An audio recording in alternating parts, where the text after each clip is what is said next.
This is a More Than Just Podcast production.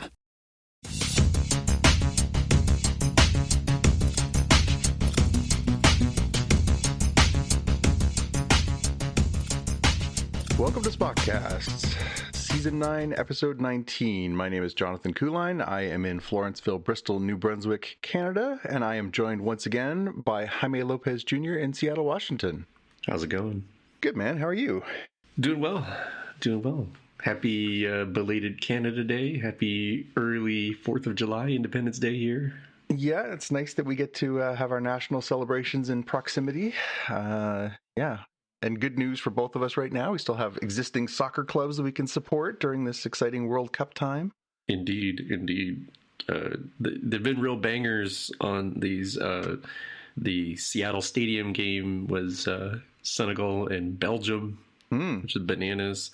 Right before recording this show, a crazy ending to Portugal and Croatia. And that was in Toronto. See, I missed the first part because I was working. I didn't realize it was there. Wow, see, there you go. Yep. And it was supposed to be unfathomably hot in Toronto today. I believe in Celsius with the humidity factored in, it was over 40 degrees, mid-40s. So, scorcher in Toronto. So hopefully we didn't roast any of the players. See, that's why you need those hydration breaks for that sort of thing. That's right. I was joking in the Slack that, like, this is a huge advantage for the American team because if you can make it 4 quarters, we know exactly what to do. That's right. If we could somehow make hockey to be like a break somewhere and turn it into like a 4th period. Yeah. Dominate. We'd never look back. Yeah, no, it's turned into American football instead of just football, right? Turned it into quarters. Mm-hmm. All right, well, let's dive into our fact check. We got some fact check from a contributor known as Tim, who is not available to join us this week. We were talking about Disclosure Day on our last episode, and he just wanted to let us know that he very much agreed with what we're talking about for Disclosure Day. It had exciting moments, but wasn't necessarily something you had to go see in the theater. So I think that's a pretty fair representation of that movie. I think you could probably just as easily watch it on your TV and get the gist of it. Doesn't necessarily require you to go see it in a theater. And the way things are going right now, I'm not sure it'll be in the theaters much longer because there's just a glut of summer movies that are rolling out. So that's that. Okay. Headlines. Let's jump into the headlines, and Jaime's going to kick us off.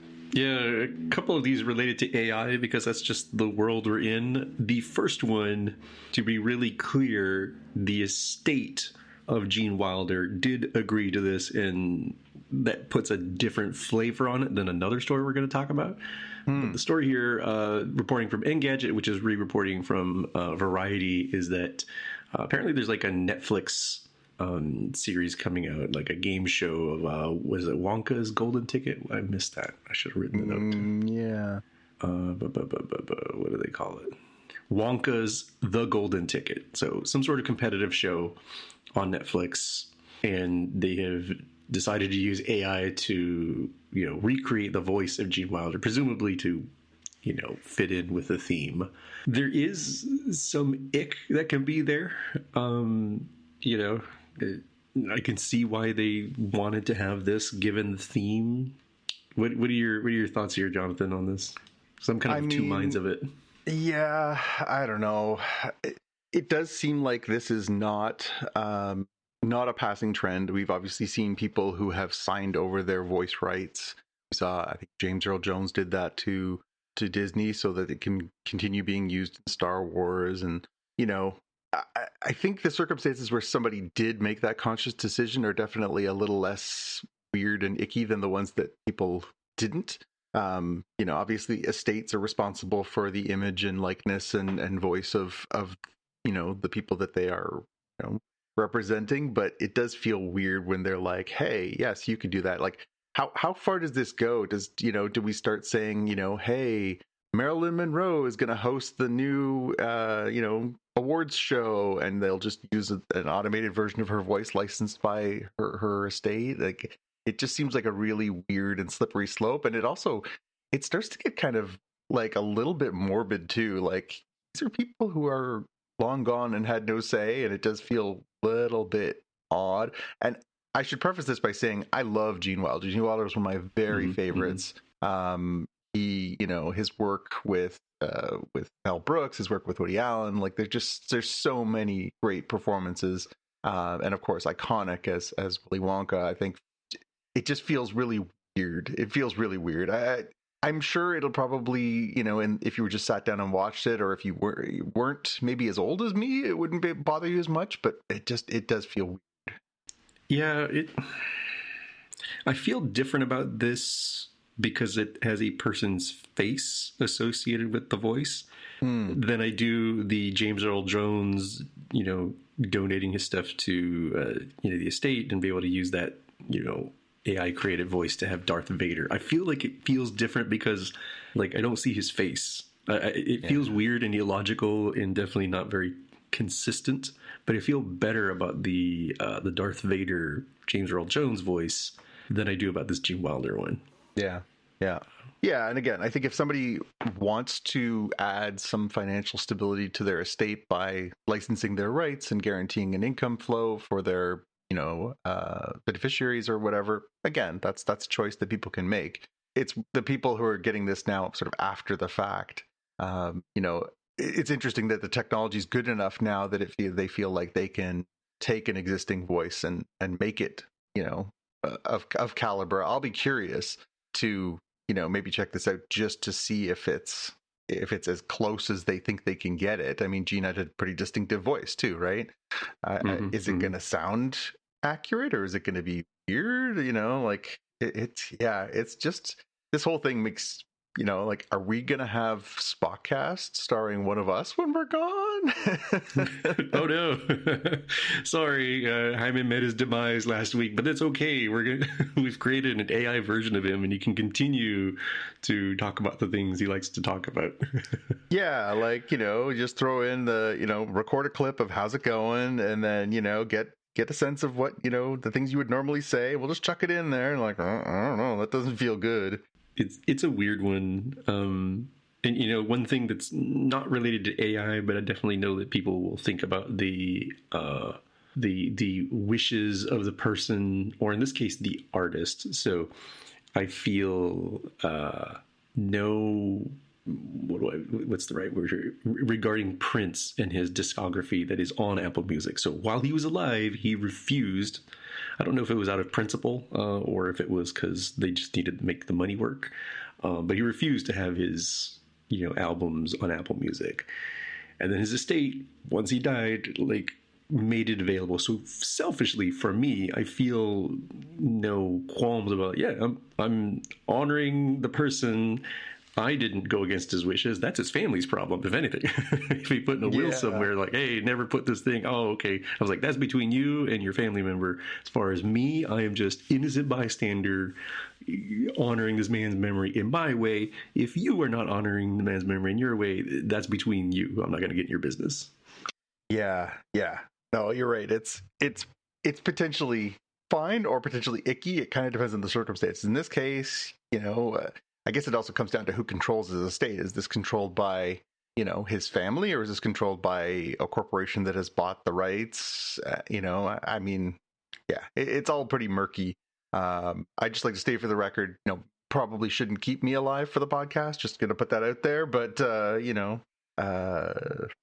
it's a strange circumstance. It does kind of feel like the slippery slope to, we've had this vision in our heads of the singularity, right? Where we have the computing power to store a human mind in a computer. It's almost like the heads in the jars in Futurama. Can we just pull somebody off the shelf and throw them up and have them, a virtual version of themselves that's basically, the exact same brain function? Are we going to have actors that live forever? Is Timothée Chalamet going to live forever? Yeah. Scary thought. All right. Well, speaking of weird uses of AI. Yeah, this is the, much more black and white. The other one was kind of depends. We talked through what happened with Gene Wilder and his estate. In this case, there's a YouTuber, Rhett Shull. He does, music related stuff on his channel. What is definitely not acceptable is apparently somebody out there did some AI slop to just ape his whole style and literal, like it looks like Photoshop style of like, this is the way the clothes he wears, this is his background, and then created their own, AI generated video on, I think, ostensibly the same topics. I don't know if they're identical topics, but like that part is, I think, not only really gross, but for a platform owner like YouTube, they really should, stamp down on that, because that's killer for, like, that's eating your own seed corn, right? Like, yes, you can get a little bit more of a high right now, number go up, but what happens when creators are like, whatever, dude, like I can't create more stuff here. I have nothing to share that isn't going to be stolen and replayed a million times over. Then it's ultimately bad for that community, right? Yeah, this is a weird one, and I'm sure this isn't the first time this kind of thing has happened. I mean, we've just seen this glut of AI garbage coming through this last little while, and but again, this is a scary and slippery slope. This is, how do you tell truth from reality? This is, what's intellectual property in an era where someone can duplicate essentially you. This is all like, do we have to copyright ourselves at some point? Like, this is very weird stuff. Yeah. And I've definitely seen some YouTubers say that, like, hey, I noticed that some of my other fellow creators, they didn't have their face on their videos. They were just a voice, maybe an icon, an avatar. Some of them are now sort of, breaking the sort of kayfabe, to use a wrestling term here. And they're like showing themselves, at least at some point during the video, to prove, no, I'm actually a real person. Don't confuse my style that predates the AI slop era with AI slop. All right. It's like a signal of authenticity. Yeah. I mean, I don't know. I don't know where this ends. I'm nervous. I gotta admit, it's pretty weird. All right, let's move on. I've got a trailer for us. Star Wars Visions presents The Ninth Jedi. So you and I just a few moments before the show had a chance to check this out. This is a new brief short. We don't know the exact number of numbers. Series that's coming to Disney Plus on August 5th. This is a spin-off of one of the Star Wars Visions cartoons that we've already seen over the first few seasons. But this is actually focused on specifically telling the longer version of a story with one of these characters. And it looks pretty great. I mean, it looks cool. What do you think of the idea of expanding the Star Wars Visions universe? This looks pretty neat. And we were talking right before the show. I realized, oh man, I do actually need to watch the third season. I've seen the first two seasons of Visions. So I definitely need to catch up on those quick before this series comes out and just be sort of completion is all caught up. But it looks pretty fascinating. Like it does seem like a pretty interesting way to expand the horizons of where this is going. And this trailer has some pretty neat stuff, like this lightsaber that shows your inner feelings or your true character, with the sort of question at the end, like, how many people have you killed for what? For justice, for freedom? What was for the sake of justice, with a red lightsaber for our ostensible hero who seems shocked at it showing this redness in their heart. Yeah, I mean, I like how these series kind of take the core concepts of Star Wars, and kind of just push it sideways. It would almost be interesting to let, obviously these ones have been focused. The first season and the third season of Visions were focused on Japanese creators. The second season was international, so they let people with animation studios around the world take their stab at Star Wars. It feels like this is the kind of like breath of fresh air that Star Wars could kind of use, is just to say like, hey, take the lore, take the stuff that we know, and just kind of tell a story, tell an interesting story, tell a dynamic story. And I mean, the animation's incredible, like that goes without saying, but I like the idea that they're just kind of taking the basic framework of what we know about Star Wars. There are lightsabers, there's the Force, there's some of the basics, and just kind of letting them cook. And I feel like part of the struggle I think we've seen around the core franchise, particularly the Skywalker saga, is just this fealty to a certain way of doing things. And it's kind of nice to watch what really creative people can do when they're just kind of let cook. Yeah, and I think this is maybe a really good example where when we say you need to do new, you don't have to like go completely off the wall. Sometimes new, in this case, means going back to sort of the roots. So, this feels very, very Japanese, very samurai. I'm like, yes. Do you want to know about the influences that George Lucas had going into Star Wars A New Hope? Look at Vader's very samurai-esque sort of helmet. Look at the way that they use lightsabers, very much like a katana.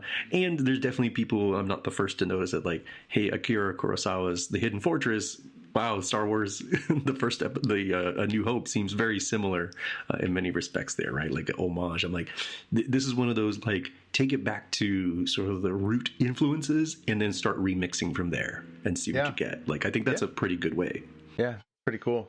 All right. This one is something that's a follow-up that we talked about last week. So last week we spoke about how GTA 6, Grand Theft Auto 6, is coming out this fall and it is not getting a physical release. It is getting just a box with a code in it if you want to have a physical collectible. That'll also give you early access, as was pointed out by one of our listeners on our Slack channel.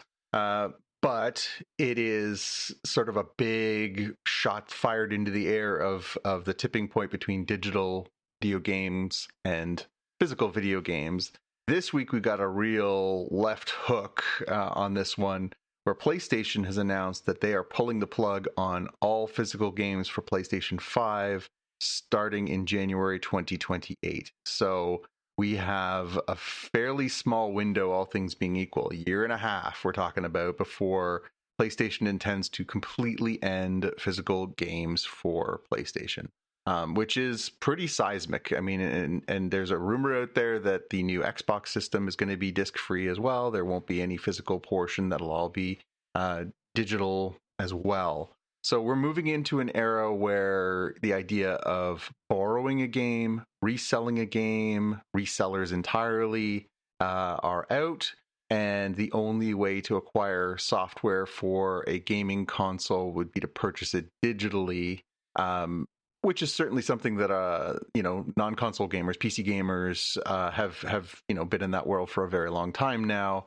But this is a real big shift in console gaming, and it's kind of the end of an era where the gaming consoles have a physical tool for which to play new games. We started with cartridges, we started with things hardwired into the boards. Now we've moved into the worlds where we went from cartridges to chips to discs to all these different pieces of technology. But now we're getting to the side where basically there will be one portal in which you can go and find games. That's the PlayStation Store. This is gatekeeping, right? This is, we'll tell you what you're going to get. We'll tell you what the cost is. We'll tell you what the add-on costs are. We'll tell you what, all of the things are. And if we decide that we want to change things, we'll up the price or we'll take away your licenses. There's a parallel story that in the UK, some PlayStation users who have bought movies are going to be losing the rights to those movies. I believe 550 titles are coming off of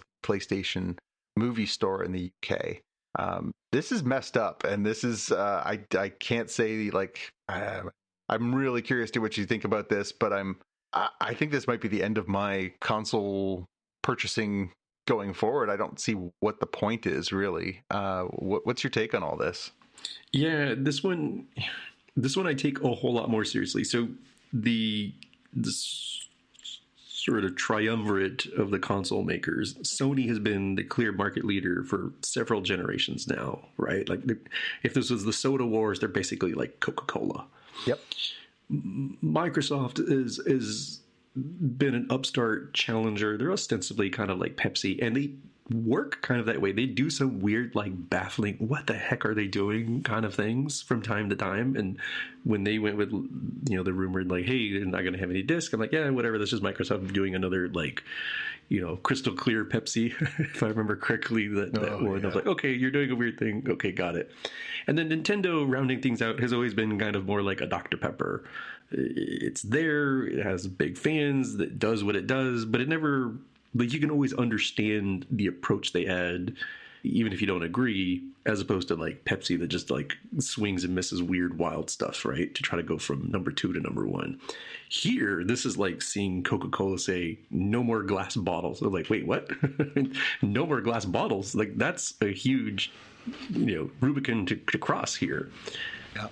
So I definitely take it a whole lot more seriously, and it does make us think about the thing you were talking about there. Like, I really feel lawmakers should make it clear in legislation of like, you are not purchasing this game. You were doing a long-term rental or indefinite rental, whatever you want to call it. If they can take it away from you without having like the police come in and take it from your house, then you haven't purchased anything. Right? Exactly. It's just such an impermanence to this whole concept. I think at least being more open with it instead of saying, hey, do you want to buy Grand Theft Auto 6? I'm like, am I buying it though? Because even if I have this box, I didn't buy anything. I have long-term rented. I guess I bought the box, but I'm long-term renting the bits of code. At least while that's not as good as like, hey, just let us have the darn software and let us keep it forever. At least it would be more upfront and fair rather than clothing it in a purchase when it's clearly not. In terms of where games are going here, I think we've talked a few times that like, gaming directly on the Mac is kind of a sad state of the world. And it has been for a long time. Like clearly, if you want to do gaming, you either go the console route or you own a Windows PC and you're probably using Steam. Maybe you're using Linux, maybe you're using Steam Deck, but by and large, Mac is kind of like an afterthought, even though Apple has invested a whole bunch of stuff in this. And so for a very long time, I have been using NVIDIA's GeForce Now streaming service where, even this pokey old MacBook Pro that I have, I'm looking to upgrade, but like, that one does pretty well because like all the guts are happening somewhere in a data center. And I do wonder if we will hit a day where you largely don't even have a new PlayStation release. You get like a little dummy terminal box for people who want to just like plug in something to their TV, sit on their couch and play. Otherwise, I think a long-term play is a lot of Sony fans will be like, well, I got a PC already. I'm already using Steam. Yeah, okay, I'm going to load up my PlayStation library on this PC, on this Mac, on this tablet, on this Chromebook. And that would have some real advantages for Sony. One, in like being able to like not deal with resale stuff eating away at their desires to sell new copies, and it would broaden it from like, man, am I really going to pay a few $100s for the Xbox versus the PlayStation? What about the Steam Deck? What about the Switch? And it's like, well, I've got for my TV, for TV streaming and movies, I've got a Chromecast with Google TV. I also have a Roku. If I had an Apple TV, it wouldn't matter. All the channels are available everywhere. We might have that situation. Like, oh yeah, I have the Sony box, but I use it to play my Nintendo games. I just subscribe to Nintendo Plus or whatever it is that they do in bundles. It feels like we're heading that way at some point. Yeah, it does kind of make you think harder. I mean, I've seen some pretty irate reactions across social media and the blogosphere since they announced this the other day. And, basically people are saying, fine, if I'm paying you for something and I don't technically own it, then why is piracy illegal? Like, what's, like if you're not actually giving me the game, then like, and I don't actually own it, then why should I pay you for the game? Right. There are some real ethical discussions to go on with this whole phenomena, but I find that, there has been for a number of years now this lack of integrity and accountability when it comes to large AAA gaming, where, they're often putting out products that are incomplete or that are not, bug-free or whatever, just to get it out the door. And then they're using the fact that you now basically have to be fully online all the time and filling patches in all your games. They're basically, it eliminated the need for you to have a complete game when you purchased it. You didn't have to have a perfect, AAA title come out because they could fix it in post.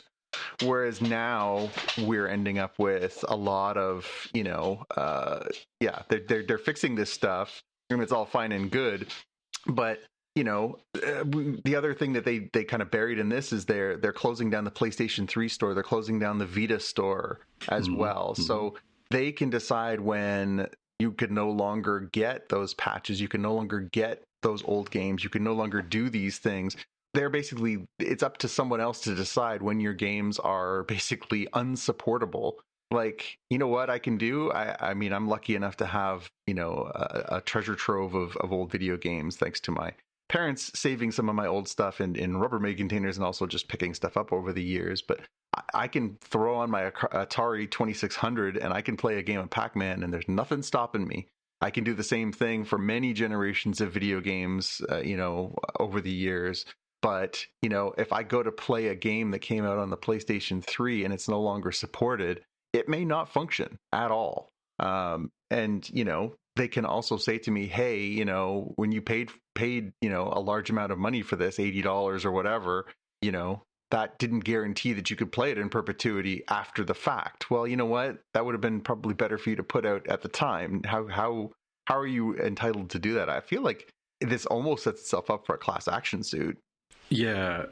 And I think this is where we definitely want to have not only lawmakers involved to make sure everybody's doing things that are generally fair to the consumer and forthright. But we also need to, I think, vote with our dollars and make sure that there is competition, right? So, think real long and hard about where you're spending your time and money, and make your voice heard. Like, sure, you can be angry on social media all you want, but if at the end of the day you're like, well, I did my pre-order at Walmart to get my GTA 6, I'm like, okay, well, that's how you actually voted, right? You can scream profanities, you can make nasty AI videos at the CEOs all you want. They're not going to hear it. They're only going to hear, well, they put their money down. If you stop putting the money down and you start putting the money in somebody else who treats you better, and especially if you can do the same thing as social media, say, hey, I was going to buy GTA 6, but I decided to buy other thing that I think is treating me better, they'll notice. They'll notice that stuff. Yeah. And it'll be interesting too. I mean, both my children are much more so PC gamers than they are console gamers. They like to play console because they know that that's kind of dad's old school bailiwick, but they're both way more interested and way more active with PC gaming. And, my son has pointed out on numerous occasions, the deals that you can get through the Steam store, through Epic Gaming, through, humble bundles and things like that for gaming, compared to the prices that they charge on things like the PlayStation Store, the Xbox Store, things like that. It's pretty dramatic. Right now, I believe there's something going on. My daughter has told me years and years that Steam does this summer sale and this winter sale every year. And the summer sale is something that PC gamers really look forward to. They get big discounts on their games. I've certainly seen those things on the PlayStation Store, but in a world where right now you're paying $90 or more for if you're getting deluxe editions of physical games, and you're paying $120 Canadian or $100 United States or whatever that cost is, it's pretty significant. Some of the games that my daughter's getting and loving and spending hours playing, they may not be the 10 years in development, over the top great games that you get from Rockstar or something like that, but she's paying $1, $2, $5 for a game. Even the sort of higher level, more development intensive games that are coming out on Steam. She's still only paying like $20-$30 for. All fine and good for PlayStation to be doing this. Great. Are we going to see a commensurate cost reduction? Like, if this is now essentially what you're saying, like PlayStation, they've framed it as, well, we're discontinuing discs and that's what people are focusing on. But essentially what they're saying is you're going to buy this console, which is essentially a living room PC, and you're going to have it going toe to toe with Steam. I don't think there's a level of competition there. I think Steam mops the floor with them.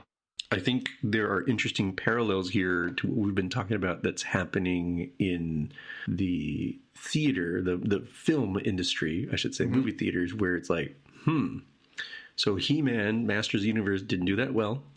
The Mandalorian and Grogu didn't do that well. Supergirl, I think, over the weekend, not doing that well. Spent tons of money to try to make it do well. Made with $20 and some Coke, Obsession, and the back rooms. Astounding amount of return on investment. I think we will start to see that happen much more with games, where there will be the equivalent of the backrooms or Obsession that's like, wow, it was like a team of 3 and they made bazillions of dollars charging, $10 for this game that people have enjoyed versus the almost $1 billion that Rockstar would have spent on its AAA GTA 6. If that doesn't return $1 billion, somebody's going to be, heads rolling kind of thing. Oh, yeah.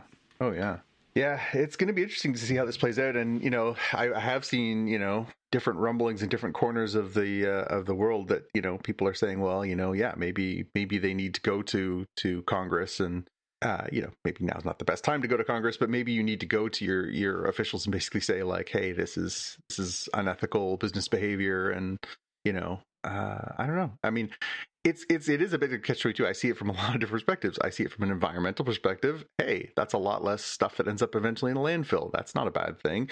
But also, I see, this monopolization of,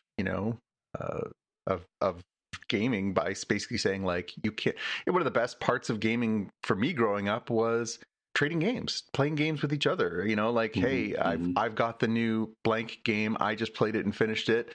You've got the new other blank game. Like, hey, let's trade so that we can, maximize our money. Well, that's clearly what, corporations never wanted you to do that. They wanted you to each buy your own copy.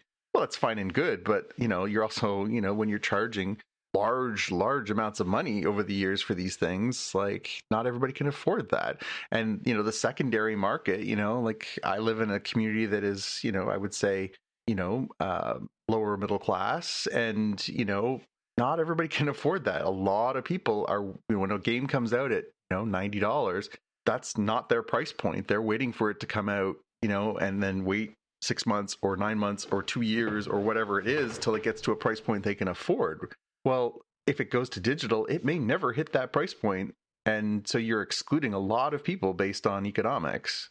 Yeah. It's murky. It's really murky stuff. All right, let's end this news section on a high. One thing that a lot of people have been looking forward to hitting the streaming world is Project Hail Mary, which was one of the hits of the movie theaters this year. News has broken that it is coming out on Amazon Prime and is coming out on June the 3rd. So for us, very, very soon. For our listeners, just in the recent past. So if you have seen it and enjoy it and want to watch it again, there it is. If you haven't seen it, you really should. It's terrific. I think it'll be interesting to see how this does. And, a big get for Amazon, obviously, because I think there will be a lot of people who maybe missed out earlier this year and will be checking this out. I believe there is a physical copy, but I don't know that it's been released yet. So this is kind of a good second bite at the apple for people to get in there and watch it, which there will be a sized appetite for. Yeah, the title here is pretty cheeky, right? Project Hail Mary finally comes to a streamer you actually have. Yeah. When it was on MGM Plus before, which kind of forgot that existed. I don't even know if you can get MGM Plus here in Canada. I honestly hadn't heard of it until I saw these kinds of things popping up. It's there are certainly much more ubiquitous streaming services than MGM Plus. So I think Amazon definitely qualifies. I think a lot of people have Amazon. So yeah, but we'll see. All right. That time of the show, we're going to get into the main part. We're going to talk about House of the Dragon, Season 3, Episode 2, Queen's Landing. Just a reminder, we're going to start covering, I think, Silo next. You're all up to date on Silo, Jaime? It just came out today, didn't it? It's dropping tonight, yeah. Okay, yeah. I was going to say, I'm up to date with the prior seasons, but I have not seen the new one that's about to come out. Yep. So yeah, so we'll have a chance to get into that, and then and we're only, I think, 3 short weeks away from the return of Star Trek: Strange New Worlds, which is a great thing to have spend our summer with. So, all right, let's dive into House of the Dragon. So this was all about the aftermath of the gigantic battle that we saw in the first episode, the Battle of the Gullet. We see a lot of sort of very sad, moments after devastation of this battle, the number of big players taken off the board. We see that the fleets that we're fighting are pretty much all in ruins, and those that aren't in ruins, we start the episode with dragons basically going around and barbecuing anybody who survived. So I think it's safe to say that the Triarchy Navy is over now.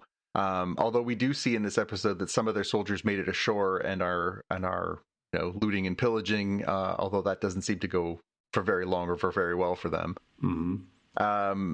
But we see, it kind of starts with Bela, reclaiming Jace's body and taking it back to Dragonstone. Lots of ritual, lots of ceremony, and then of course Rhaenyra sort of facing her son.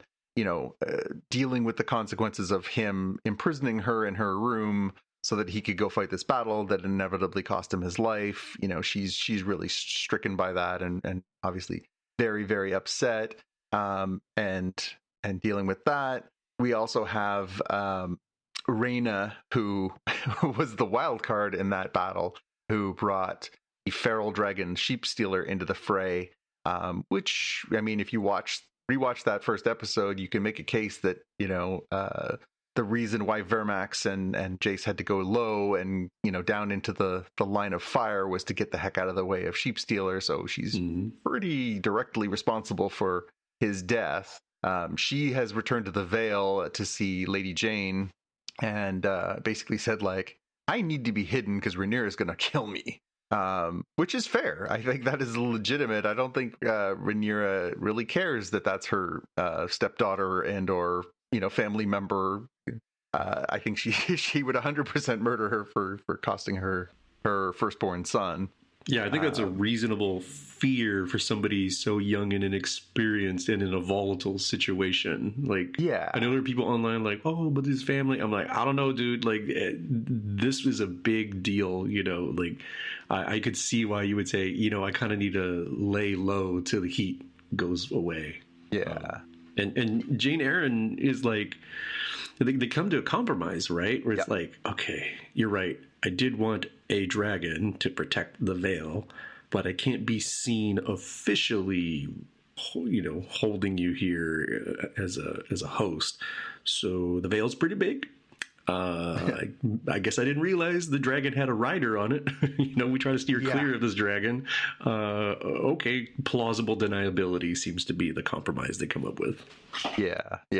I will be curious. I haven't gone back and watched that scene again, but I think Bela recognized Rhaena on there too. So I think Bela is the only one who kind of made it out of this that knows that was her sister on Sheep Stealer, and she's keeping her mouth shut about it right now because obviously if she rats out her sister, that's it for her. So we continue this sort of fallout. We get they're looking for Corlys, who fell off the ship. Adam and Alan and Bela are all looking around to see if he survived. In the end, Adam finds Corlys, lying on a beach. He basically says, "This is the worst case scenario that I ever could have imagined." I guess we won. As he looks over at his house is on fire and his fleet is on fire and his, he's lost everything pretty much. But the nice moment that comes out of that is he basically says, for his incredible performance in episode 1, he offers to legitimize Alan as his son, which is a nice development. I mean, all things being equal, Alan kind of picked up the reins and took out the leader of the Triarchy, and I think that's fair. And then we kind of get in. Oh, I guess there's one more thing before we get into the intrigue of it all. Is Aegon and Larys escape? They happen upon the Triarchy attacking the caravan, I suppose. Caravan, I guess. What do they call it? The Raven Cage? Yeah, basically they're sitting in. They end up escaping from that. So they're out on their own again. So we'll see where that plays out. But most of this episode focused on kind of the Alicent intrigue inside the castle and the deal that she had proposed at the end of season 2 to have Rhaenyra come and claim the throne.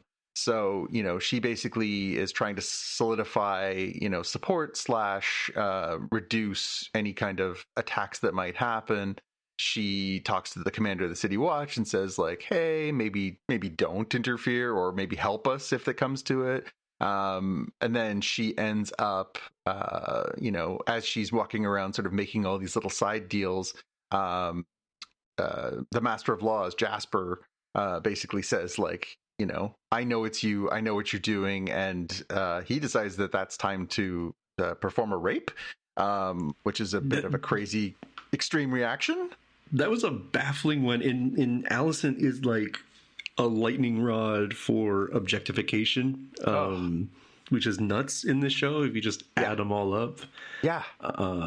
It was pretty baffling to me to see him do that at that moment as like this leverage, and it was pretty satisfying to see him get his comeuppance pretty immediately, at least the like imprisonment part. Yeah, the High Maester Orwell basically walks in and, he's like, yeah, I found out that she's doing this. And he's like, I don't know what you're talking about, but I just walked in on you trying to rape the Queen Dowager, which is not going to happen. And so throws him into a cell, right? And then, then we sort of follow these two parallel stories. We follow what's going on with Alicent and then what's going on with Rhaenyra. Daemon goes back to Dragonstone and, tries to sort of keep Rhaenyra, facing forward, not just melting as she did after the death of her last child. She ends up, basically saying, fine, let's do this thing. I believe this is true. So she basically gets, herself and Daemon, Hugh and Ulf, they all strap onto their dragons and they basically head in. And then it's one of the weirdest, it's one of the weirdest sequences I've ever seen. It was very good and very well done, but the hubris of the two of them being like, hey, we don't have an army with us. We're basically trusting that everything Alicent said was true. We're not going to get shot out of the sky. And then when they do get to the Red Keep, they basically get off their dragons and start just like wandering the hallways, looking to basically claim the throne. And, they almost get, caught and killed a few times. And, but for the fact that Daemon's a really great swordsman, at one point he kills like 6 guys at once. But it just seemed like an incredibly brash move to go in there with just the two of them. And Rhaenyra, yes, she is, for a queen, she is a decent fighter, but she's not a trained knight, as it were. She's not coming in from a position of like, I got this, I can take everybody out with a sword if I need to. That's not her area of expertise. But it all plays out well in that eventually the Gold Cloaks, the police force, the City Watch, that Alicent met with, all basically pledge allegiance to Daemon, and they take out all the remaining Team Green supporters in the throne room, and we end up with Rhaenyra basically emptying the cells of her supporters, and then also they happen upon a few people who are on Team Green, one of which is Otto Hightower, who we last saw at the end of season 2 in a cage, but we didn't know where or why or how. Turns out that Larys Strong had caught him and put him in this cell as a in cases of emergency, hand over bad guy kind of deal. High risk, with high my reward. Compliments. Alicent was walking right above him multiple times, I'm sure, and nobody, like, he had very loyal or very well paid minions to keep this secret, knowing that like they themselves would also be thrown to the wolves or the dragons 100%. if they found out this conspiracy. Yeah, absolutely.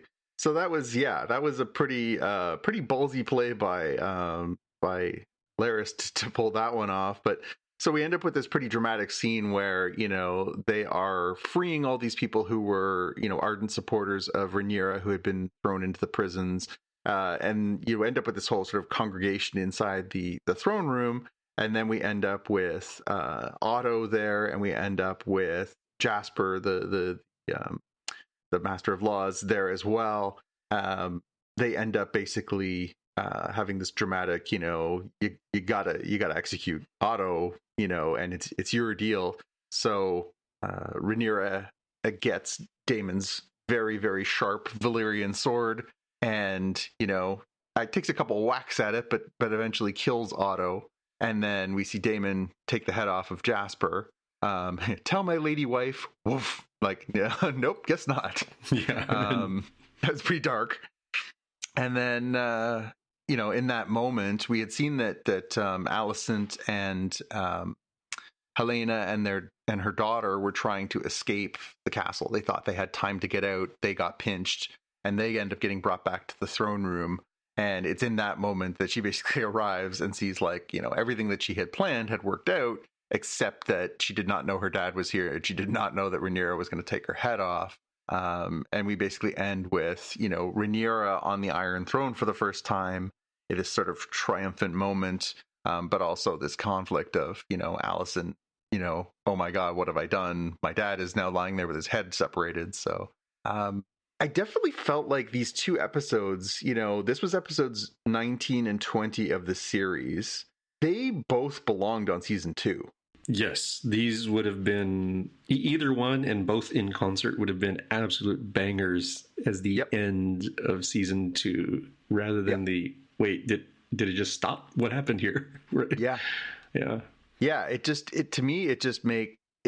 It makes so much more sense for these two episodes, which, you know, we had all that build up in season 2, and then we didn't get the payoff. Season 3, episode 1 is the payoff of the battle, and then season 2 is the payoff of the conspiracy. And then it culminating with this holy moly moment of her on the throne and Otto dead, and Helena and Alicent prisoner. That all, like, this seems like that would have been the holy moly great, what an ending moment of season 2. I you know, did they run out of money? Was it what caused this? And I think it comes back to what we talked about last week. I think when you go back and you watch this in one fell swoop when the series is over, it's going to flow a lot better. It's going to make a lot more sense. It's going to, you won't be looking at, oh, is this season 2 episode 3? Is this season 4 episode 5? Like, who cares? It just all plays out for you. But right now, I found myself watching both these episodes that we've started with, thinking like, yeah, this all makes much more sense in the context of what we've seen already, which makes me really curious what we're going to get for the next episode. Does it feel much more like a season debut? Yeah, I am also curious how they're going to, you know, end this season to set us up for the 4th and final season, because, you know, it'll definitely have to be a banger to line up nicely. You know, it can't be anything crazy like somehow Otto Hightower returned, you know, kind of nonsense. But the other part that was kind of fascinating to me were the like very distinct parallels of Aemond taking over Harrenhal. You know, it's I think shot almost identically in many places to how Daemon came in, was expecting to fight, and was like, oh, whatever, I'm Lord Strong, I'll bend the knee, come eat some sandwiches. It attempted to go that way, and Aemond was having none of it and got a little too full of himself, even though he easily outclassed everybody who clearly wasn't even trying to fight. The one guy, the one like little kid who like kind of tried, is the one who deals a potentially deadly blow to the overly confident Aemond, right? Who knows, begging Alice Rivers for help. And now I know people were confused about this online. It's like, why is Alice going to help him? She was with Daemon. It was like, she just needed Daemon to give her ownership of Harrenhal. Mm-hmm. He kind of hemmed and hawed. Is like, well, you know, you don't really have a noble title. You don't have a noble husband. I think it's very clear the trade-off here will be, I will help you. I will save your life. You make me the queen, the lord, or whatever the title is of Harrenhal, and give it to the me. lady, yeah. Lady of Harrenhal, Yeah. I mean, it's a funny situation too, because we do see this situation where he comes in on his dragon and just murders everybody, and then in his hubris, he turns his back on one of these sort of lesser lords and ends up with a shiv in his back, and then is starting to bleed out and says, please help me. I don't know, man. I if I'm her, I'm like, do I want Harrenhal or do I want this guy who just murdered everyone to just die here on the floor? Like, I know that narratively it's less satisfying if she doesn't save him, but common sense at some point in these shows would be fun. It kind of depends on what kind of character she ends up being, because if you recall from Game of Thrones, Varys was describing Lord Baelish as saying, like, look, I love him as a person. We spar with each other, but to be really clear, I have to undermine what he's doing because he would gladly be Lord of the Ashes. He'll let this kingdom burn if he can be the king. He doesn't care about the nation itself. I, Varys, care about the nation, and I will do things, even dirty things, in service of the nation, whereas Baelish is doing things in service of himself. Yeah, absolutely. Alice could be one of those, like, whatever, man, in service of myself, I'm going to take the best deal I can kind of thing. Yeah. The other thing that I thought was interesting in this episode is the conflict between Daemon and the new the Dragon Seeds, Ulf and Hugh, where they had basically been like, well, we're waiting around for Aemond, and then we got bored, so we left. And he's like, oh, you were thinking, were you? No, that's not for you to do, that's for us to do. And he slaps him around and everything.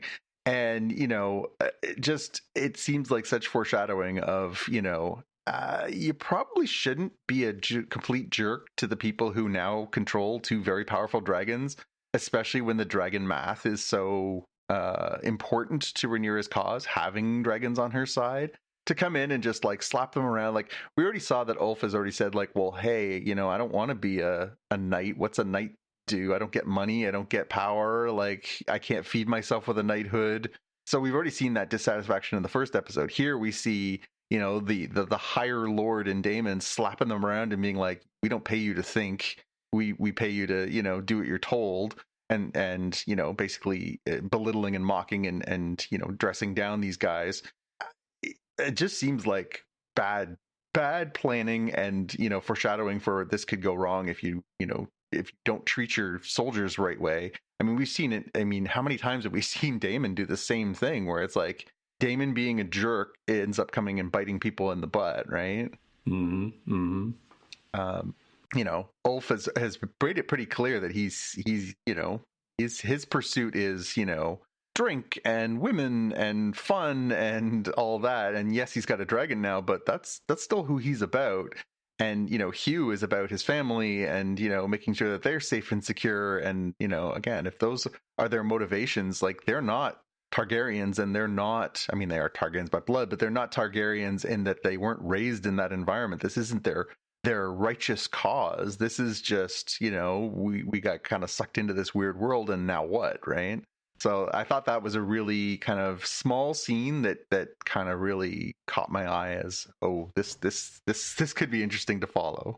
Yeah, it's kind of like, to use a different HBO show, they're in succession. There's the Roy family, but like the main ones are, the father and the siblings, the children's siblings. And then you have cousin Greg. All of these guys are, like you said, Targaryens, but they're basically cousin Gregs, right? Yeah, they're not part of the center of gravity. They didn't grow up rich and noble. Like they have very different allegiances because of that and points of view. So yeah. So overall, I mean, this one was very much, I mean, tremendous performance by Emma Darcy as Rhaenyra in this one. Obviously, a huge amount of emotional conflict and range in this episode, grieving her son, understanding, the consequences of rising to the throne and having to kill, Otto in front of all those people, when again, that's not something that she's really done before or needed to do. Dealing with, Damon. I thought this, if you're going to clip one of these episodes out for, Emma Darcy's nomination for the Emmy Awards, I think this would be a pretty good one. I mean, due respect, I felt like Olivia Cook spent a lot of her episode just looking nervous and or scared, right? Like big eyes and like, but I really thought Emma Darcy kind of did it. It was kind of a tour de force by her of just, I'm sad, I'm angry, I'm scared, I'm, displaying all the emotions in here. I thought they were really impressive in this episode. And, it'll be interesting to see how this plays out. I do think that there's one thing that was kind of missing for me in this episode, and I'm sure it will come in the next episode. One of the key elements from the book is that immediately upon sitting the throne, so that we saw it in the beginning of this series when her dad is sitting on the throne and the throne keeps cutting him, and eventually the cuts fester, and that's what leads to him losing his body parts, and eventually causes his death. The idea is that superstitiously the throne has rejected him, has said he's not worthy, and he's not worthy to be on the throne, so therefore the throne has essentially killed him. Now, mileage may vary on whether that's true or not. In the book, in the moment that Rhaenyra sits down on the throne, it's observed that the throne is cutting her, and there's a hint there, there's a foreshadowing there that maybe she got there by unworthy means, that maybe she didn't rise in the most honorable way, and therefore maybe she's also not worthy. I suspect that will come into play in future episodes, perhaps as early as this next episode. But in that moment when she goes up and she ascends the throne, I think that was a bit of a letdown for book readers, because that was such a foreshadowing moment of her getting there after the way that she did things, which, nobody in this is a hero. Nobody in this is a good person. Right. Everybody on both sides are a mess. But the idea that this sort of, this supernatural force that is this throne made of the swords of the vanquished kings and knights basically said, no, not you either. I was really kind of surprised that they omitted that from this episode, because I think that would have been an even more dramatic moment. Obviously they traded it out for the Otto Hightower, head on the floor, Alicent shocked kind of turn, but it really would have been interesting to see, even if they just cut from the look on her face back to Rhaenyra and then just see like a little drip of blood coming down from underneath the throne. I think that would have been an interesting bit of way of saying like, hey, maybe you didn't deserve to get here either. Yeah. I can see why they focused on the drama between the two former friends in this situation. And I could totally see, I think you're right, that this next episode will have some sort of scene about Rhaenyra complaining about, like, I keep nicking myself on the dang thing. Mm-hmm. It's so irritating, this throne, like, it's like, oh yeah, it's doing the same thing that it did to her father, right? Yeah. You'd think it would take just one of the kings or queens to sit upon the throne, and to be fair, this is the first queen to ever sit on the throne. It's the first time we've ever seen a queen sitting on the throne. It would be really interesting to see somebody be like, listen, how about we get a couple of craftsmen in here to like soften some of these points? Because I understand the symbolism of sitting on a throne made of swords, but probably shouldn't have to sit here all day with a knife stuck in my ass. Like, that just doesn't seem like a good vibe. Yeah, no kidding. Like, I don't know about you, but if I'm sitting in my office chair for too long, I'm like, this is not comfortable. I can't imagine sitting on a sword throne all day being like, well, that stabbed me in the hand again. Oh, that stabbed me in the leg. Great. Right. Yeah, it'll be interesting to see. So I mean, I expect going forward that we'll see a lot more of the, kind of what we got in the first season, a lot more of that sort of palace intrigue. Now we've got Rhaenyra and Alicent, the two arguably, the most important people in this show, based, a lot of this is based on their friendship. So we'll see more interaction between them. We'll see a lot of the castle drama stuff that we kind of had gotten away from just because it was separated. I'm kind of looking forward to this next chapter of where the show goes and how this plays out. And And of course, now we're to the point where there are a lot of armies in the field. There are a lot of things set up. It'll be interesting to see how this plays out over the remaining 6 episodes of the season. Yeah, only 6 now, right? It's going to be crazy after having those first 2. Yeah, I mean, this like big doings in this first 2 episodes. It'll be interesting to see if it actually comes back around and they can actually. I mean, it seems natural that they'll step down into more of the intrigue and less of the pew pew pews for the next little bit, but it will be interesting to see where they move this forward to. And yeah, I mean, beyond the 6 episodes remaining, we're really talking about only like 14 episodes of this show remaining. So every moment kind of counts here, right? As far as where we're putting everybody. I mean, it's a huge cast. I mean, if you look at the main listed cast on, the internet, if you just go all the way down through, some of the players like Alan and Adam and Raina and Gawain, Hightower and Alice Rivers and Hugh and Ulf, and you keep going down the list, you're like, there's like 20 characters that have gotten focused time on this that we kind of need to resolve all of these different parts, right? So let alone there are some more characters that they need to introduce too that are relevant to the story. It'll be interesting to see how they can kind of wind this down, and it is going to continue to be a war. The war's not over just because Rhaenyra is on the throne, right? That's not like that was, and we're done here. Like, no, that's not a thing. So yeah. Now, a word from our sponsor. Now, back to the show. All right. Well, you ready to move on to our watch list? Yeah. I've got a sizable one this week as a bunch of things sort of came together. Not all of them started this week, but it just happened to line up with my watching schedule. First one up is The Bear Season 5 on Hulu.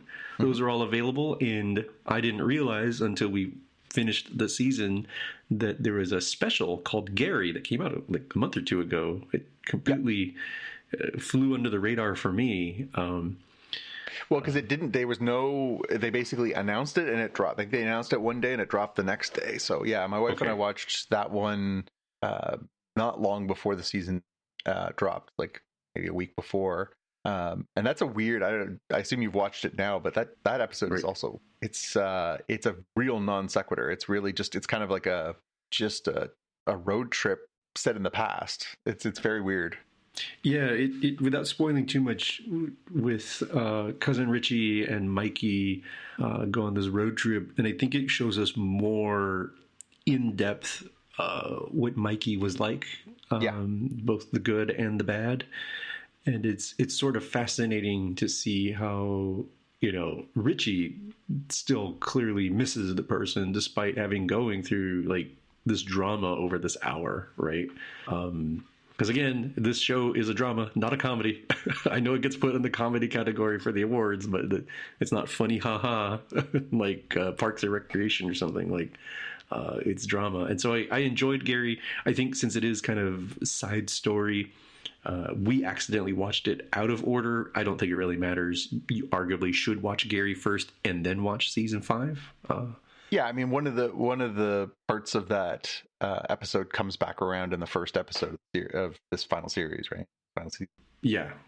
But I also don't think that you would be, if you completely missed it for like a year or 2, I think you'd be fine. I don't think you would have felt like, oh no, I didn't understand what happened in season 5. So season 5, I think is a really good way to end this series. I really enjoyed the motif around like it's mostly all one day and it's mostly all in this terrible storm.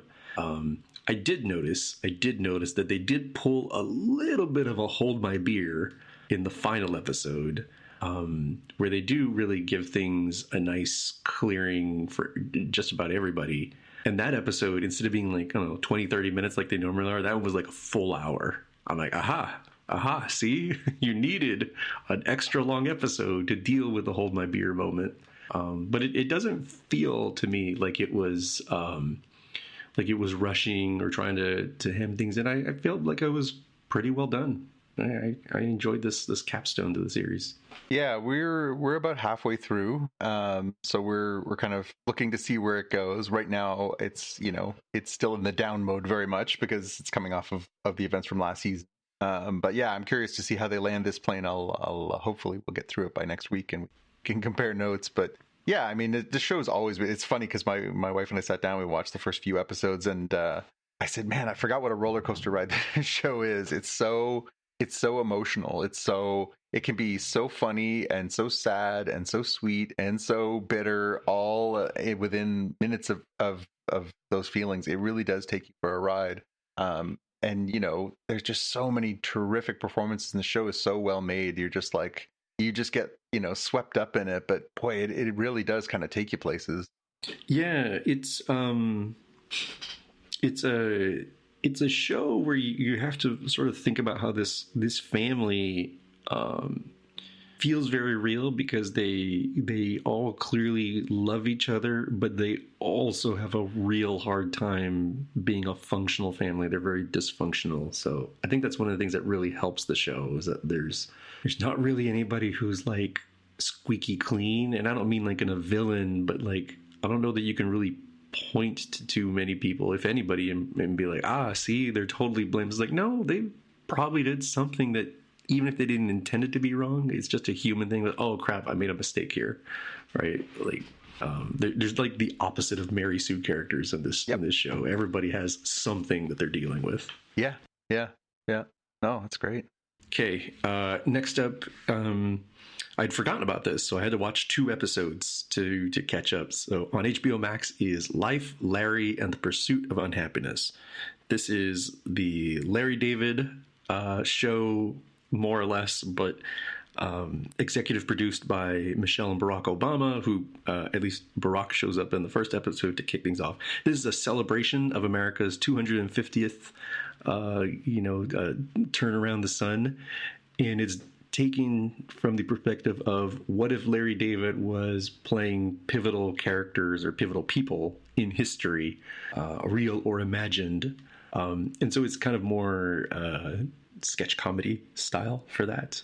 But it's kind of fun, and it's timely because we're celebrating the 250th year here. Yeah, I watched the trailer for it. I haven't watched the show yet, but it definitely, just from that perspective, it was pretty funny. Put in somebody with the sardonic wit of Larry into the bits of American history is the results speak for themselves, right? Yeah, and I know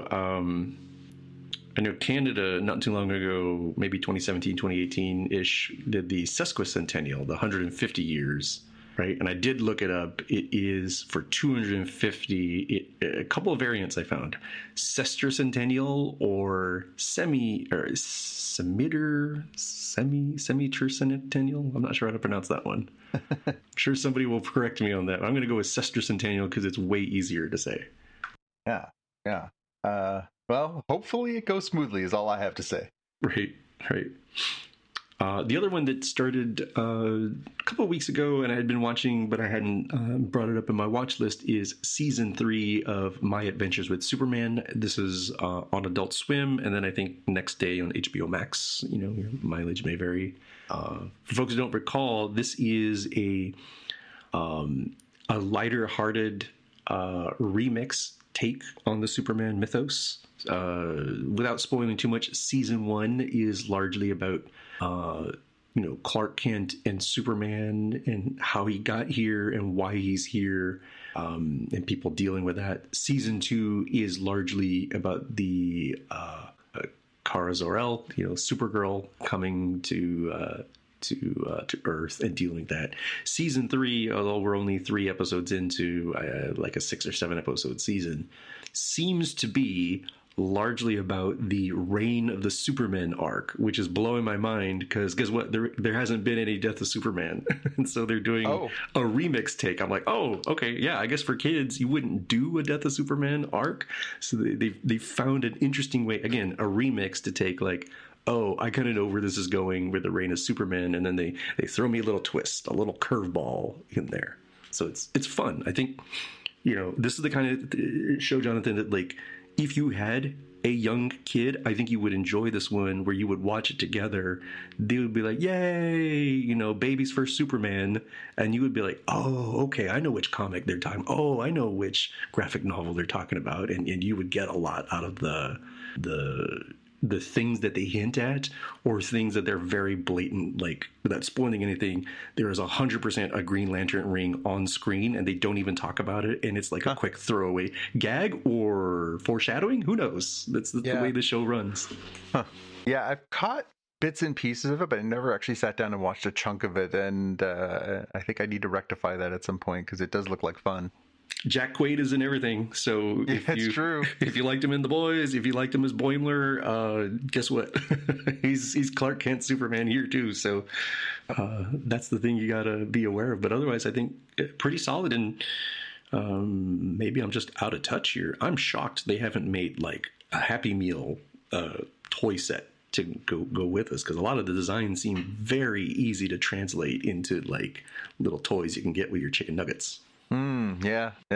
Except that, do kids still care about Superman? That's the part that's interesting. Is I'd be curious to know who's watching My Adventures with Superman. Is it people my age, your age, or is it children?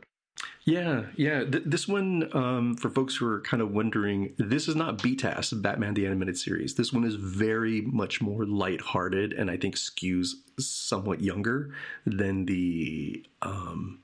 I was very young when I watched Batman the Animated Series, but it's like very dark and serious. This isn't quite that. There is serious stuff here, but it's much more lighthearted. Again, I think Batman plays a little bit better, most often darker and serious, and Superman plays a little bit lighter, given the kind of characters they are. But this is like, if you're expecting Batman the Animated Series to say, no, it's lighter than that. But the sort of graphic design and the way that they have these longer running arcs, I think, is very spiritually similar. Cool. Rounding things out for my picks is season 2 of X-Men 97, and this was a 3-episode drop this week, so thank you to the people who do that, because that just makes life so much easier to get ready and prepared for a podcast. I wasn't sure if you would be caught up. I'm like, okay, I don't know if I have to be ready to talk in detail, but the things I'll say without spoilers too much is just like last season, you absolutely have to watch the intro song, not only because it's like an absolute banger of a song, right? But this season, they seem to be putting different things, and even dramatically different things, in the intro. So don't just hit the skip button. I'd say actually sit there and watch. Yeah, I did see that online this week. I saw the whole trailer, or the whole intro, and was like, wow, that's a banger remix.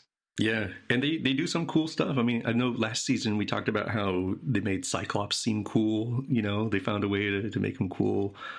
This season, it kind of seems like they found a way to make Jubilee cool, a character that's much maligned for many years from the animated series. So I definitely enjoy how they what was the name of that comic, the graphic novel that it was like Elsewhen or Whenever or something? Yeah, that was the one we talked about last week. Yeah, this is kind of like that in many respects. It's like, what if X-Men just continued in the 90s and it didn't stop? That's why it's called X-Men 97. And I'm like, wow, yeah, they're doing some cool stuff here, and I can see some of the comic arcs that they're covering here in a remixed kind of way. So unlike My Adventures with Superman, I kind of feel like this one is a little bit more adult. I was tween and or teen when I watched the original, so I'm not sure. I'm not sure if you can just get the kiddos and put it here. There is some pretty serious stuff. Your mileage may vary. Yeah, I'd say if your kid gets kind of scared from some of these like pretty. I wouldn't say they're gross and violent, but they're not Saturday morning cartoon. No. Kind of thing, which is kind of funny because X-Men the animated series was like a much more like BTAS, right? Batman the animated series, a much more serious one. Like, kind of hard to tell. We've kind of changed our vibe a little bit. Where for folks who don't know, in the 1980s, you 100% could have children in real peril in movies that you really don't see nowadays anymore. Sure. Right? Yeah, absolutely. Yeah, no, you're absolutely right. It was definitely much more acceptable to have those moments. Yeah. Cool. Yeah, I'll that one's on my to-do list. I must admit, I still haven't watched '97 season 1 since they brought it back, so I'm behind. It's been on my like I should watch that, but also I liked that series, but I didn't love it. I always found it a little. They always took the sort of comic book storylines and really kind of like flattened them a little bit. They kind of took a lot of the sort of salient points out of the stories and kind of made them a little bit more safe for my taste. Just because I was such a comic book fan in that era, as I continue to be. But I've been really impressed by what I've seen and what I've heard from since they've rebooted this, and I know people who are sort of diehards who are just absolutely loving this reboot, because it does have kind of that old school vibe, but also sort of modern sensibilities to it too. Yeah, it's pretty cool. We're in a heyday, a second golden age of comics and animation era. And we definitely talked about that for Star Trek, right? That it's not like, well, I got to wait 7 years for, if I don't like this series, I got to wait for 7 years for the next one. It's like, no, man, you wait like a couple months, another series is coming out. We hit a little dry patch here, but that's unusual. We had multiple decades worth of series if they went through the old release pattern, and now we're kind of like, oh, come on, man, wait, when's Stranger World's coming out in a couple weeks? Dang, what's taking them so long?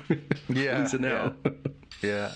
All right. Well, I only have one thing for our watch list this week. I didn't have a ton of time, but I had started watching a series that's been around for a little while. It's on Netflix, and it's called Norseman. This series, I don't know if you've had a chance to watch it before, but it's kind of a spoof on the Viking.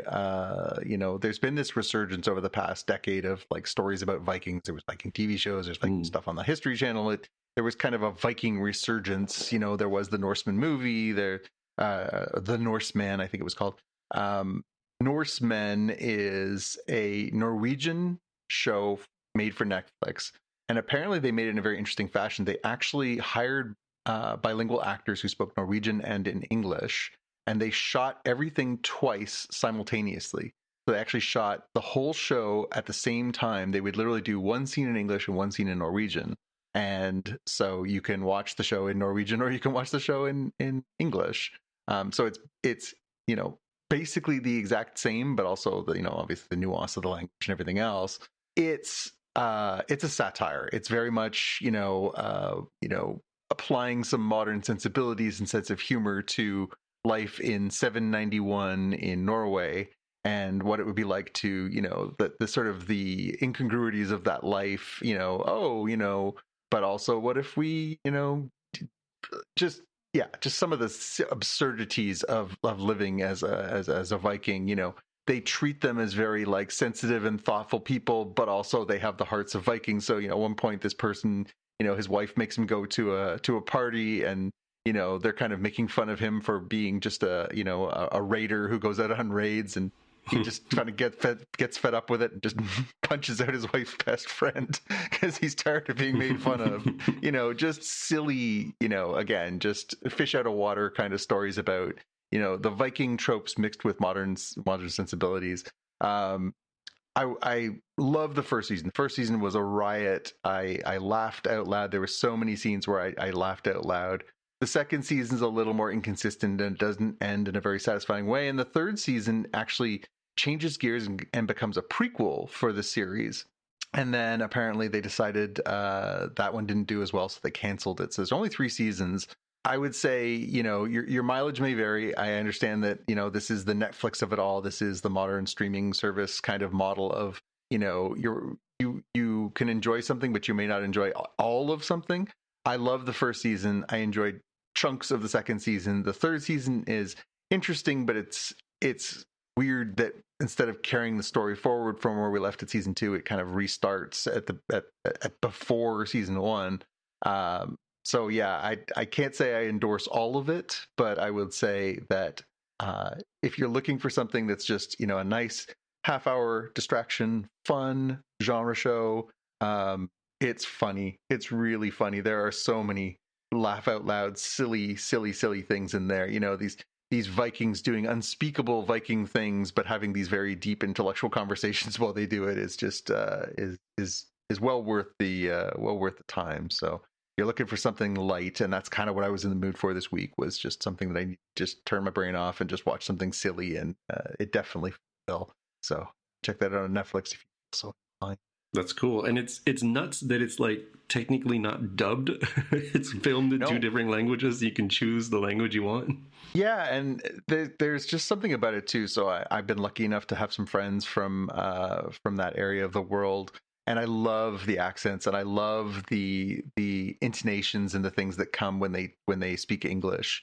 And there's just something that just translates for humor purposes, that sort of well-spoken but not perfect English adds to the comedy. It makes it like 10 times funnier when they're like, well, but and they, they're kind of mumbling their way through some of the lines. It just adds, it makes everything funnier.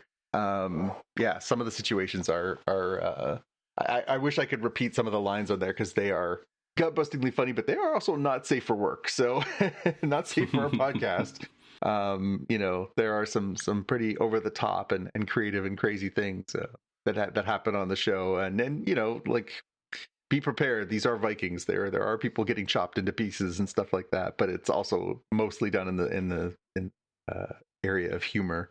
At one point, this the laws of the land allow this one guy to challenge for this piece of land, and he has to challenge this farmer for the piece of land, and the farmer's like getting psyched up, and you think you're watching a David versus Goliath story, and it does not go well for David. It's just stuff like that where you're like, they kind of lead you down one path, and then they hit you with the reality of, oh yeah, these are Vikings, right? Got it. Yeah, it's a good time. It's a good time. I would say that, yeah, if you're just looking for a laugh and something fun and light to get through, it'll definitely fit that bill. But your mileage may vary as it continues. So. Oh, so that's an interesting one, and it's a completely done series, right? So yep. It's a thing I can watch. So yeah, I'll definitely try to check this one out. That was honestly part of the appeal for me. Was I'm so tired of getting involved in shows where I'll watch something and then it'll be like, oh, and it's done. Tim had mentioned to us in our Slack channel that he was watching The Burrows, right, which we talked about last week, being canceled after one season. And I've seen stories out this week where we're like, yeah, the ratings were good. The audience was good. It was doing well in the demographic that you'd think it would be, which is, older adults, because, that's the primary cast focus.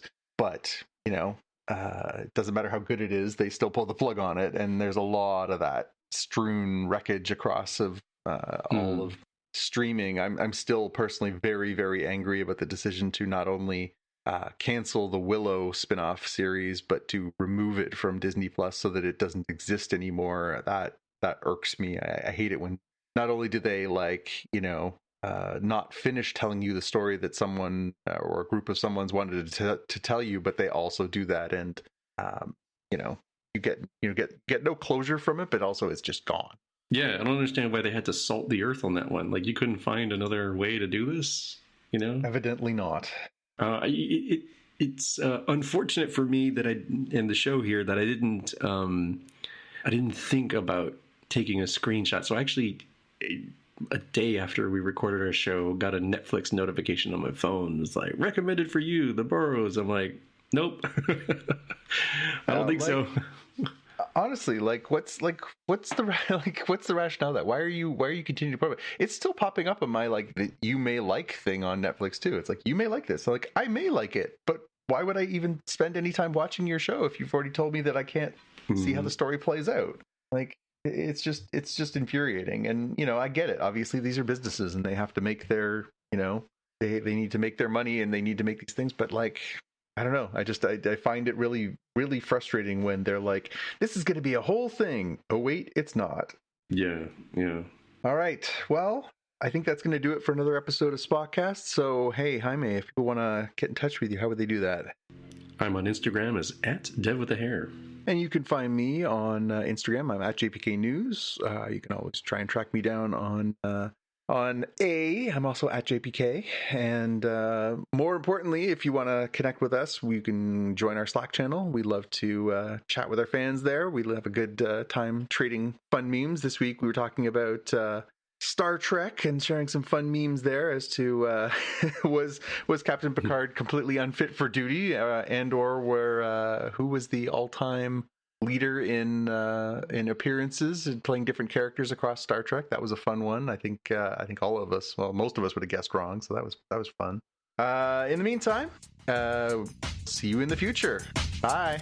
Bye-bye. You've been listening to the Spotcast podcast.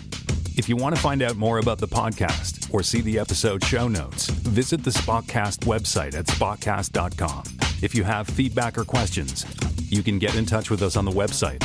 If you like the show, please consider recommending us to a friend, writing a review on iTunes, or pledging any amount at patreon.com/spotcast. You can find details on how to help us on our website, spotcast.com/sponsor us. Thanks for listening, and we'll see you in the future.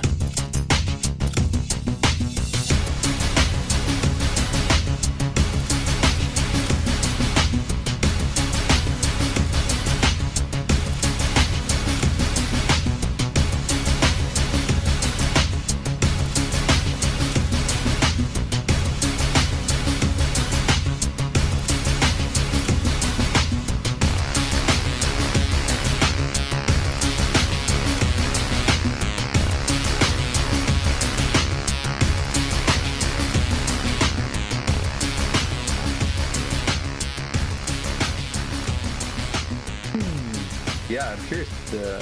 Did Silo actually drop already? I thought I saw a push notification from Apple right before. Let me see. TV, Apple TV. Oh, I guess I updated. I swear I saw one. First 2 episodes says. Yeah, first episode is dropped now. I see that on my feed. But, okay, only one episode. Episode 2 coming July 10th. They're just doing one at a time, so we get 10 episodes over 10 weeks. Okay, that's manageable. And I've seen some of the reviews so far that have been trickling out. I guess some of the people get previews for like whole chunks of the season or the entire season, and apparently it's said it's a banger. It's a good one, so that's good. Not that I'm surprised that so far it's been really good. So good. Anything else new and exciting? No, everything's going all right. Things are a little slower around work because we had holiday not too long ago. That would be Juneteenth, and then this holiday, World Cup and general summertime. People take time off, go with the kiddos to Disneyland or wherever it is that they go. So yeah, it's kind of been a little bit more low key, which is nice. Yep. Yeah, it just started getting extremely warm here in Canada. It had been really rainy all spring, and then that carried right into last week. And then it just kind of prepped into, and also here's summer. So it was, it's been spectacularly hot across most of Canada this last little stretch. And it seems like it's going to sit here for a while. So, and unfortunately, we are in one of those places in the world that has one of the largest swings as far as temperature. So, we go from, the minus 30s, Celsius in the wintertime to the plus 30s summertime, and then by the time you add in humidity factors and everything else, it's almost an 80 degree swing from one to the other. So you kind of got to be able to adapt to whatever comes. Today was by far the hottest day that we've experienced. Yesterday was Canada Day, and we went. My wife and I volunteered to go down and work at the local community market. Representing the queer association we work with, Flag, and distributing materials and sharing information and just representing the queer community this area. So take up some space and let everybody know that there's supports and caring people in the community, and that was good. And it was fine when we got there at 8:45 in the morning, but by 1 we were like, this is terrible. It's so unbelievably hot. We were there for about 6 hours, and it was a struggle for the last 3 or 4. Today was, like I say, into the 40s with the humidity up here, and I went outside for maybe 3 or 4 minutes for the whole day because it was unbelievable. Even now, it's midnight here, and it's still high 20s. Those hot, buggy nights. So I think I'll be happy when gets down to a more normal temperature. Again, people are always saying, what do you prefer, the heat or the cold? Again, I can always put on another layer. What I can't do is pull my skin off. So I'm not so big on the incredible amounts of heat. That's not for me. Yeah, without having to use like a conversion app. When you said 40, I'm like, oh, that's definitely over 100 because I have decided to learn that 37 C is body temperature, 98.6 Fahrenheit. So it's a tough one when you have what you described, where it's one thing if it's hot during the day and then it's dramatically cooler at night and it kind of bleeds off the heat. When it stays that just ambient, like I assume 20s must be like 75-ish plus. Yep. Much more comfortable. Terrible. Yeah. You just don't get the cycling. You get stale air, and it just makes it that much easier to heat up the next day. That's just terrible. Yeah, I mean, that's the thing, is if at least when it's cool in the evening, you get that little reprieve, you can go out and you can enjoy it. Now, like I say, I take the dogs out in the evenings and, take them out before bed, and it's just as hot as it would be on an average afternoon. Like, forget that. We're lucky enough that we have a swimming pool. But I mean, this afternoon, sometimes at lunchtime, take the dogs out and let them have a swim at lunchtime, just so that they can have a cool off. And then, but today, like, just didn't want to take the dogs out for longer than we had to, no matter what time. It just seems cruel and unusual. So yeah, we kind of took it easy on them. I think my wife took them for a swim at 8:30 tonight, just like once the sun had completely cleared the sky, and it was still pretty warm, but it wasn't nearly as hot as it was when that sun was beating down.